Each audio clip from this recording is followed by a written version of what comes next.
Hello, my name's Dom Price and I'm a work futurist, which is a made-up job that no one's called me out on yet, but it's got me here on this stage today. My job's all about predicting the future of work, society, the economy, and education, which sure you can imagine this year of all the years has been pretty fascinating. Now, there's a huge amount of self-help literature out there that will help you be happier over time. But today I want to talk to you specifically about being happy in a year like 2020. It's a year like no other. It's a year where many of us haven't felt as much happiness, or our happy days have been reduced to happy minutes and moments.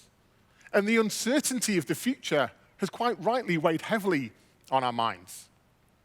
But to talk to you about a year like 2020, and to talk to you about how shit it's been, first of all, I have to tell you how shit my year has been. You see, my sister's my best friend.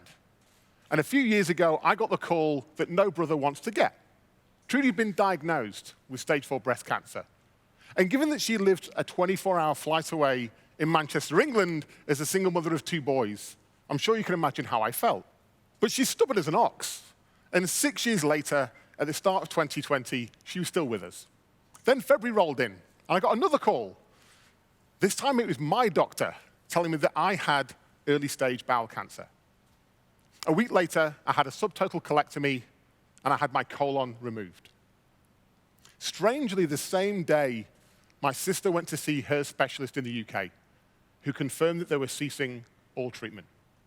She had a matter of months left to live. Now, post-surgery, I wasn't officially allowed to travel due to COVID travel restrictions, but I managed to get an exemption from the government, and I was on one of very few flights out to Manchester in April to look after my sister and her 2 boys. A few weeks later, on Tuesday, May the 19th, Trudy collapsed suddenly at home. Despite trying CPR, she died in my arms before the ambulance arrived. She was 45. After some very emotional goodbyes to family, the only thing certain in my immediate future was 14 days in quarantine. But before I got on that plane, I gave my nephews, Alfie and Charlie, an extra special Uncle Dom hug. And in those 14 days in quarantine, you're kind of left alone with your own thoughts. And it got me thinking, where does our happiness actually come from? How can a year this shit make anyone happy? And the problem with those thoughts is, when you've got 14 days, you really do get to invest in them. And it got me thinking, how can we find our happiness?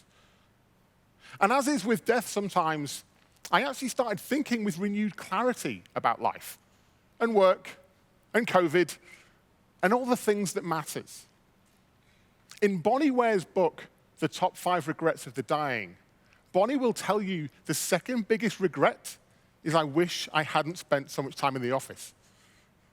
But you don't need me to tell you that. You know what's important on your deathbed: the love of friends and family, the legacy you're leaving behind, knowing that you've done things that made you happy, knowing that you've done great things.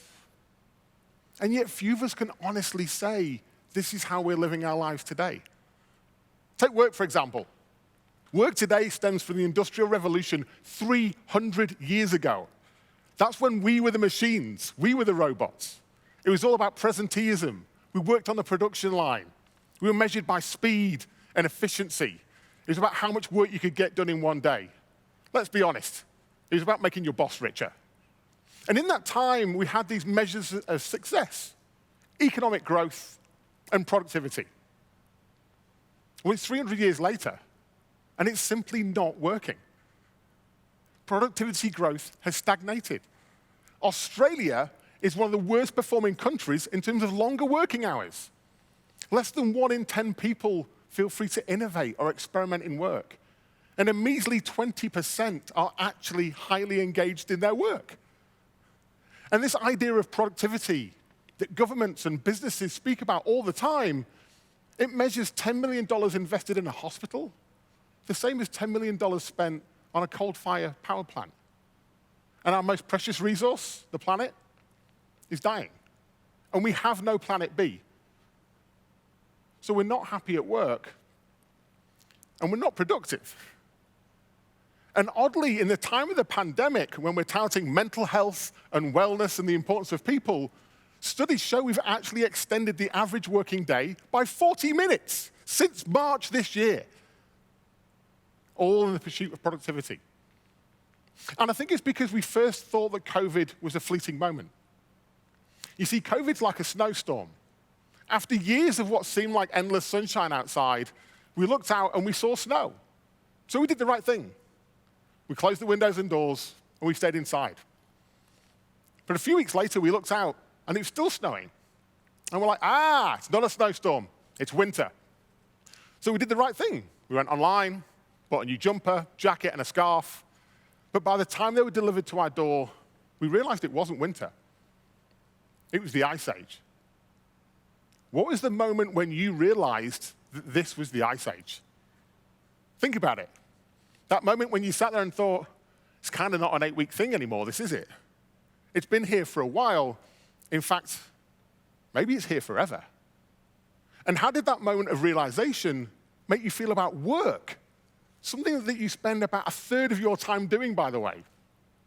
I can tell you how it made 5,000 people feel across Australia, the US, Japan, France, and Germany in a recent study commissioned by Atlassian. Despite the fact that people weren't commuting to work and therefore saving that time, nearly half of respondents said they had less time for personal pursuits. Personal pursuits, the things that actually make you happy. And the number one complaint at this time, work-life balance. Me personally, I've put on 5 kilos since March. I'm drinking more and I'm sleeping less. That's COVID's fault, right? Or is it simply that I'm just not happy? That in my relentless pursuit of productivity, I've lost sight of what's really important? Now, we could spend the rest of this talk sharing stories about how unhappy we are, or we can actually flip the tables and talk about what we can do. I'm choosing to do the latter. I'd like you to close your eyes for a second. I want you to imagine a world where our measure of success is not productivity. I want you to imagine a world where instead of thinking about busyness and titles and bank balances, we think about our impact on the world. I want you to imagine a world where status isn't the reason for our existence. Open your eyes. I'd now like to introduce you to the personal moral inventory. The personal moral inventory is inspired by 2 pieces of work. The first, the work from the world of finance on something called the quadruple bottom line, aimed at getting businesses to report in a more rounded fashion. The second, an exercise that elite military personnel go through to self-assess themselves and their teammates before going into battle. I believe that these 4 things, productivity and profit, people, the planet, and our purpose, are the secret to our happiness. And what's important in the time of the Ice Age, the time we're in right now, is not to get distracted by the things we can't do, but to find the things that we can do. It's on us to take ownership and control of our own happiness. Let's do the exercise together. What I'm going to do is rate each area. -1, 0, or 1. 1 is you're nailing it. High fives all around. Good on you. 0 is you're getting by. Not awesome, not awful. And -1 is you're struggling. Here's mine for this year. For productivity and profit, I'm a 1. I have a good job, I have a good salary, I have a roof over my head, I can pay the bills. But here's the thing.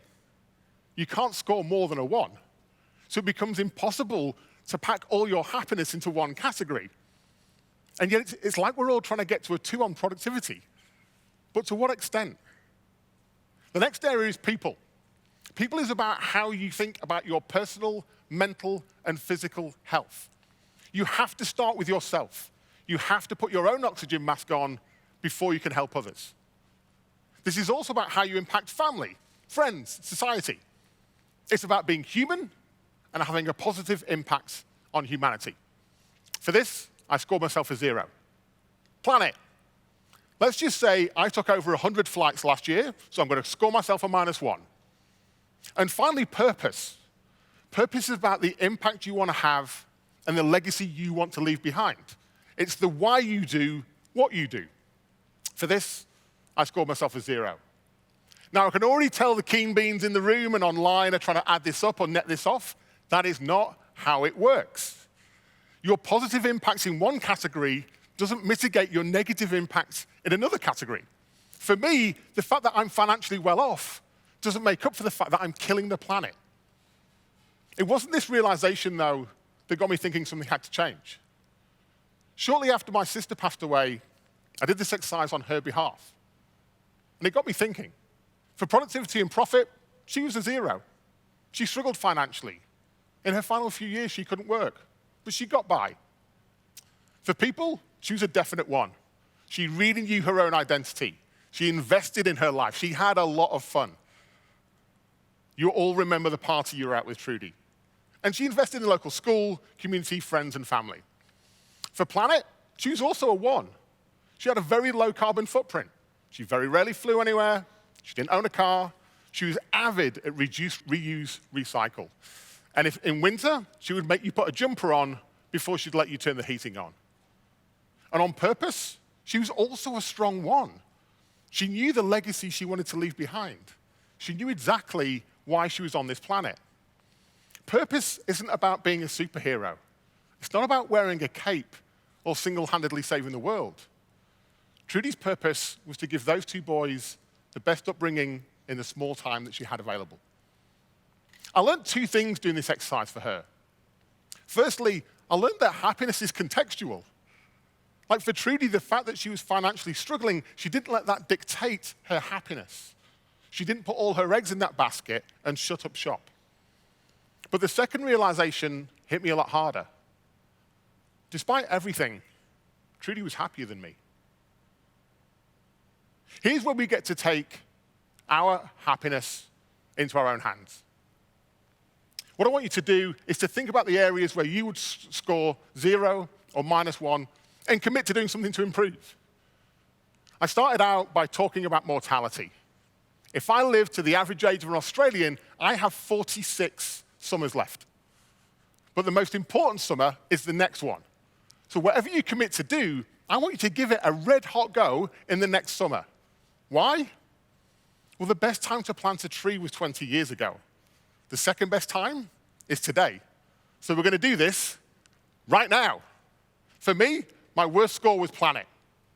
I'm going to commit to going meat-free for 3 days a week, and then I'll reassess. I've already changed my energy provider to one that's carbon neutral, and I've invested in a company that's trying to save our oceans. Small steps, but then I can reassess. On people, I'm going to commit to be more present with the people I care about. For the last 4 years, I've essentially been single, and if I'm really honest, I was emotionally unavailable. But I've actually been very fortunate to meet someone amazing. So what I'm going to do is commit to investing in a relationship with openness, authenticity, and vulnerability, and a little bit of cheekiness. And on purpose, a year ago, I was actually a 1 on purpose. My purpose was twofold. It was the impacts I was having on people through my public speaking, and it was the precious time I got to spend with my sister. But in a few short weeks at the start of 2020, both of those disappeared. And in the months since, I've been really trying to rediscover my purpose. And I'll be honest, I've really struggled to find it. And I think that's okay. But then I realized that I have this, today, this moment. This is me rediscovering my purpose. What are you going to do? What action are you going to take? Whatever action you do take, you suddenly realize that you can stop hinging all your happiness on one category of the personal moral inventory. Instead, you invest in taking control of your own happiness. Our future is not predetermined. Our future is not written, and our future is not waiting for us. I'm building mine, and I believe you are building yours. And how happy we are in our future will be based solely on our action or inaction across all facets of life, not just the working week. I am the key to unleashing my own happiness, and I believe you are the key to unleashing your own happiness. I can safely say that Trudy didn't have any regrets, but she did have one wish: to see me on stage, live, presenting at TEDx. Thank you very much.